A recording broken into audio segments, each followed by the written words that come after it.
I have created many videos on ChatGPT, that how we can use ChatGPT in our legal profession. But one query which I often face, especially I receive the comments on email, is that how do we use ChatGPT in interpreting judgments? Look, I've already dealt with this. मैंने पहले भी past में इसके बारे में बात करी है कि चैट जीपीटी से हम किसी भी वर्ड फाइल या पीडीएफ फाइल से इंटरेक्ट कर सकते हैं. जब मैं कहूँ इंटरेक्ट कर सकते हैं, इट मीन्स कि हम उसमें उसके मुतालिक उस फाइल के मुतालिक उससे क्वेश्चंस पूछ सकते हैं. We can ask chat GPT to explain. उसमें लैंग्वेज ट्रांसलेशन भी करा सकते हैं. इंग्लिश में मैंने बहुत ट्राई किया है, हिंदी में मैंने ट्राई किया. If in case the file is OCR enabled, अगर फाइल इमेज फाइल है इंग्लिश में it is able to interpret. In other languages I have not seen chat GPT doing it successfully.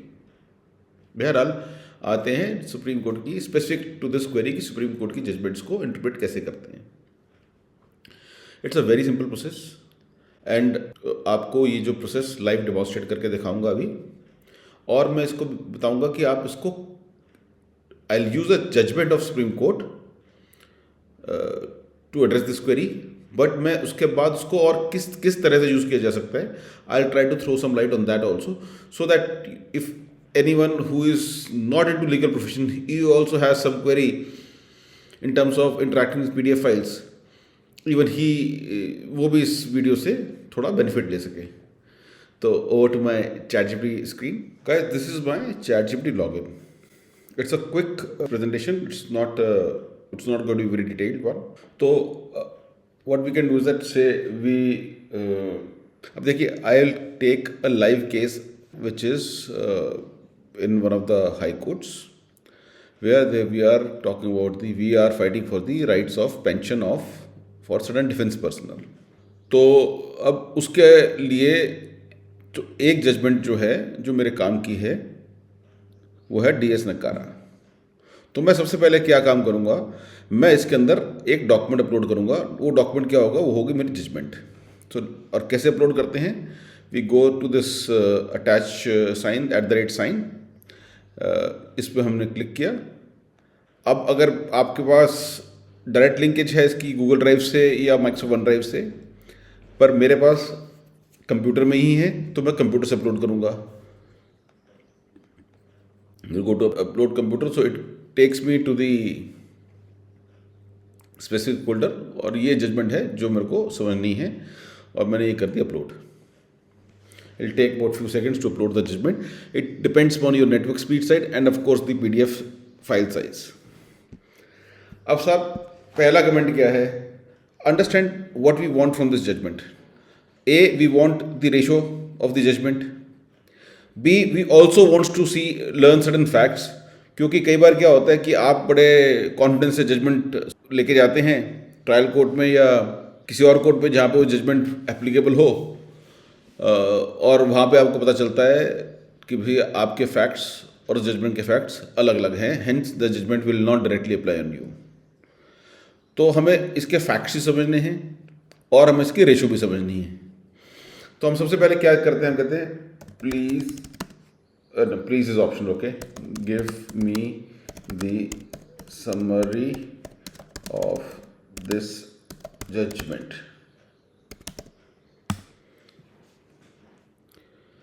Now it will see it is reading.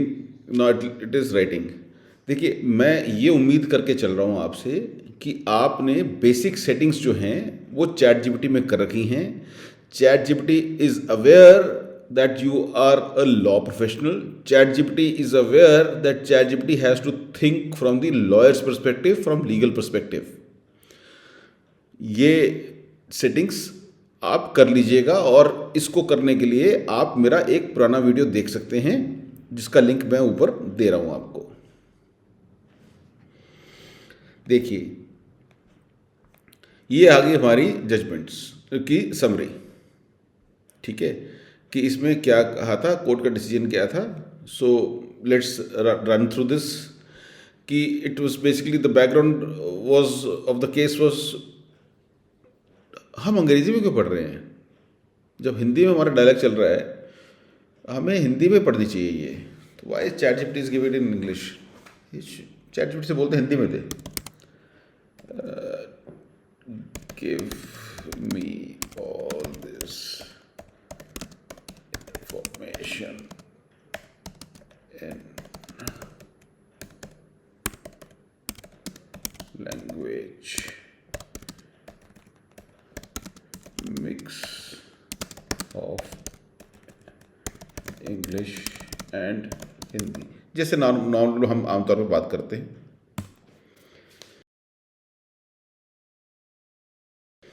अब हिंदी में है कि थोड़ा समझना आसान हो जाएगा। मेरी भी अंग्रेजी में ज़रा हाथ तंग है।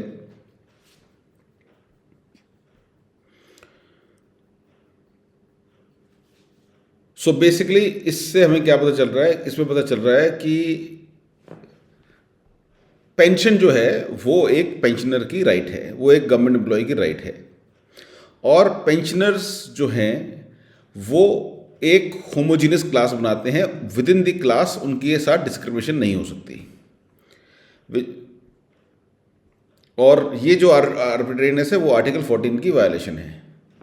ठीक है, सो देखिए मेरे को तो खैर जजमेंट पता है, तो pension is a right, arbitrariness discrimination within the homogeneous class leads to an arbitrary discrimination which is violation of article 14, वो भी इसमें है। और इसका जजमेंट, इसका इम्पैक्ट क्या है, थोड़ा सा इसको हम ना और समझने की कोशिश करते हैं कि इसकी रेशो क्या है। Please give me the ratio of this judgment, also list down the facts. पहले क्या था, हम पहले हमारा समरी था, वो जो 3 4 5 पेज की जजमेंट थी उसको हम एक पेज में कैसे समझ सकते हैं। Now what I am doing is I am asking chat GPT to give me the actual ratio of the judgments and actual facts. ये देखिए 2 स्टेप में करने का फायदा ये है, हमारी तो बहुत ज़्यादा मेहनत लगी नहीं, बट जजमेंट की हम पहले फैक्ट्स निकालें फिर रेशियो निकालें, उसको पढ़ें और समझें, उससे बेटर ये नहीं हो सकता। इससे बेटर तो यही है ना कि हम जजमेंट की समरी देख लें, फिर देखें कि मेरे काम की है भी या नहीं। अगर काम की है then we do further research, काम की नहीं है तो साइड में करो। देखिए यहाँ पे जजमेंट की रेशो भी आ गई, ठीक है, किसका क्या आर्गुमेंट थे, और ये this is the ratio of the judgment कि all pensioners are equal, that is they all form a homogeneous class, and arbitrary discrimination among the pensioners or the employees cannot be made by the government, which is violation of article 14। तो हमारे पहले point में आ गया। दूसरा क्या है, और ये बड़ा इंपॉर्टेंट है, pension is a right not a bounty. ये कोई लॉटरी नहीं है आपकी, ये कोई कंपैशन के तौर पे नहीं दे रहा, ये आपकी राइट है। For it's a benefit for working for certain number of years, क्योंकि आपकी सैलरी के पार्ट होता है ना पेंशन, आपके पे पैकेज का ही पार्ट है पेंशन। फिर डॉक्ट्रिन ऑफ सेवरेबिलिटी, ये बड़ा इंपॉर्टेंट था। तो इसमें क्या था कि अगर एक पॉलिसी है जिसके अंदर कुछ एलिमेंट्स ऐसे हैं जो आपके लिए जो डिस्क्रिमिनेटरी नेचर हैं, तो instead of discarding the entire policy, आप डॉक्ट्रिन ऑफ सेवरेबिलिटी अप्लाई करके केवल उस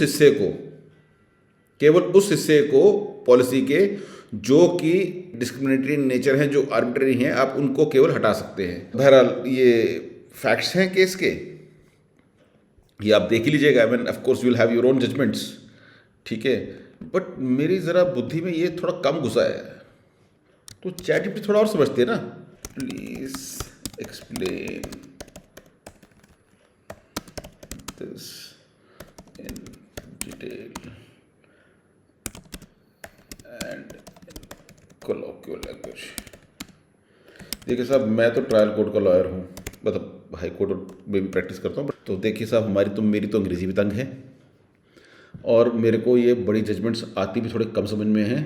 तो मैं तो चाहता हूँ कि हर तरह का प्रश्न जो है चैट जीपीटी से पूछ लिया जाए।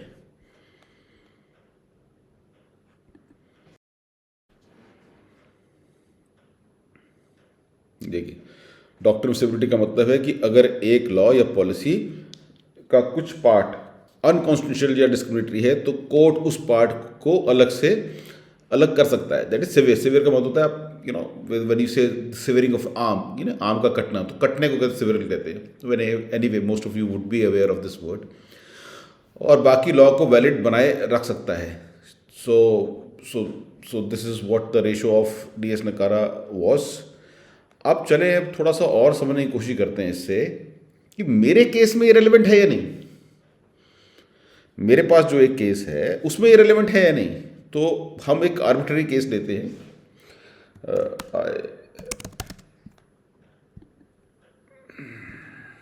This is the problem with the free version कि आप थोड़ा सा काम करते हैं तो वो कहते हैं सब नया थ्रेड शुरू करो।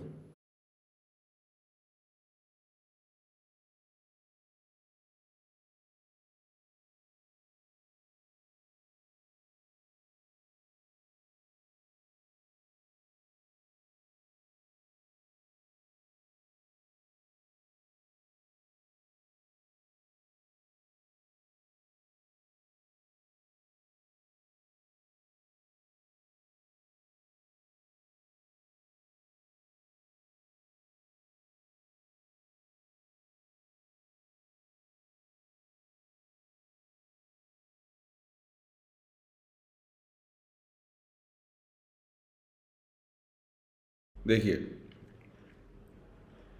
अब इसने क्या किया, इसने DS नकारा के की पॉइंट्स दोबारा से दे दिए मुझे। इसने और क्या किया, इसने मुझे बता दिया कि DS नकारा मेरे पे डायरेक्टली अप्लाई कैसे होगी।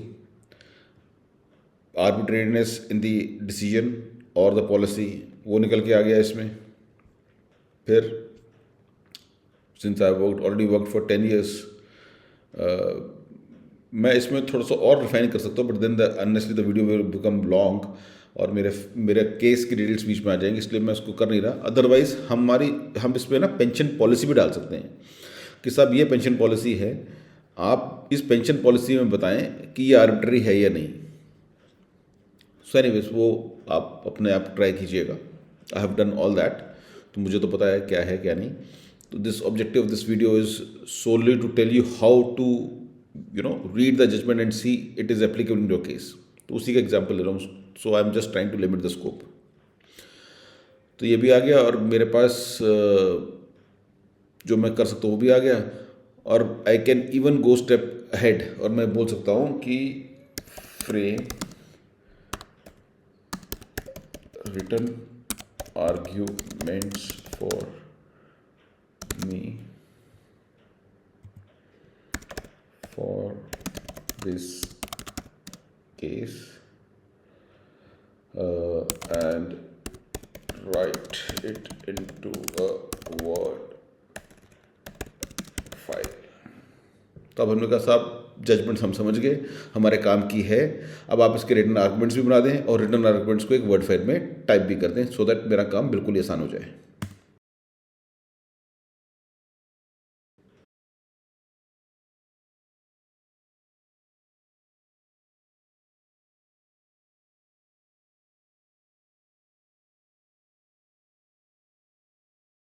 So ChatGPT is doing all the work, but trust me, I am advocating the usage of ChatGPT, but I am not advocating the reliance on ChatGPT completely। अगर आप सोचे ChatGPT बनाकर दे दिया आपको, अब आप उसका प्रिंट मारेंगे और कोर्ट में दे देंगे ये आपके काम का होगा, तो फिर you are doing only harm to yourself. आपको इसको पढ़ना पड़ेगा, इसको समझना पड़ेगा, ठीक है, इसको रिफाइन भी करना पड़ेगा। हो सकता है you may have to ask further questions from ChatGPT और give instructions to ChatGPT to refine the reply. मैं एक किताब लिख रहा हूँ विच इज कमेंट्री ऑन नीचाज one book, the spoke Zarathustra. एक दिन मैं वीडियो बनाऊंगा कि how can we read the book. तो उस पर जब मैं लिखता हूँ और मैं उसको, मेरे को लगता है कि जो नीचा ने कहा है उस बुक के अंदर, it is written elsewhere also. Perhaps Socrates ने भी उसको ये कहा है, परहैप्स गीता में भी उसके बारे में कुछ लिखा है। तो मैं जब बोलता हूँ कि मेरे को रेलेवेंट टेक्स्ट जो सोक्रेटिक थॉट्स का या गीता का या हिंदू फिलॉसफी का या किसी और फिलॉसफर का, तो there are quite good amount of chances that वो मेरे को रॉन्ग रेफरेंस देता है। जैसे मैंने अपने पुराने वीडियोस में कवर किया था कि आप जब बोलते हैं कि जजमेंट दो, तो वो एक अपने आप जजमेंट क्रिएट करके दे देता है। तो वो जजमेंट सही है या नहीं सही, उसकी हमें रिसर्च करनी पड़ती है। सिमिलरली जो चैट जीपीटी ने दिया है मेरे को कोई रेफरेंस सोक्रेटिक थॉट्स का या गीता का, वो सही है गलत है, उसकी मेरे को रिसर्च करनी पड़ती है। तो बेसिक आइडिया अपने सब्जेक्ट का होना बड़ा इंपॉर्टेंट है। 100% आप इस पे राय नहीं कर सकते। बहरहाल, सो this is how you can do it. But अब वो कह रहा है कि आप साहब इसको कॉपी करके पेज को, मैं इतनी मेहनत क्यों करूं? I want chat GPT do it. Please create word file for me. हम तो साहब काम नहीं करेंगे, चैट जीपीटी करेगी। ओह, I did not log in here. So let me log in.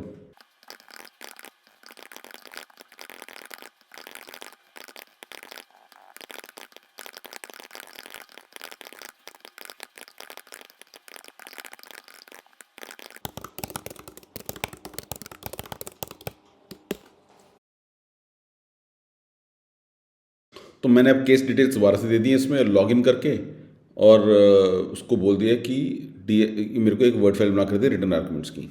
अब ये देखिए साहब, ये मेरी रिटर्न आर्गूमेंट्स की फाइल बन के आ गई। Let's open it.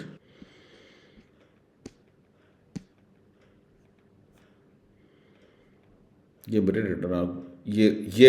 Return arguments बन के आ गए। Now I can give further instructions to elaborate on them, to expand them, to add more judgments in it.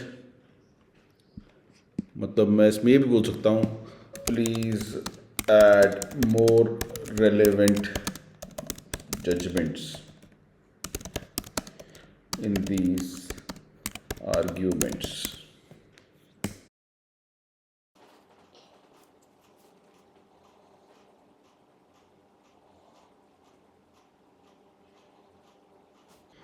देखिए इसने कुछ और जजमेंट्स ऐड करी हैं। आई एम नॉट श्योर इसने क्रिएट की होगी, because I have told you chat GPT it has got propensity to commit mistakes. पर मैं केस देख के, जजमेंट देख के समझ जाऊंगा सही है गलत है। To be very frank, I am not aware of any of the other judgments other than this DS Nakara, so I'm not very confident. It has the capability of conjuring the judgments, so I'll not rely. Okay, so again, the focus was only to tell you how you can leverage ChatGPT in reading and interpreting Supreme Court's or High Court judgment, which I've done that. Use it at your own risk and peril. And of course, just be extra cautious while using it, especially when you are talking about, you are asking ChatGPT to give you the Supreme Court or High Court authorities, and you have to, you are wanting to cite them in your cases. You are cautious and you are taking the required precautions. I don't think so ChatGPT would be doing harm in any ways to you. Okay. So guys, I hope this video would be valuable in your law practice. If you like the content I create, keep watching me.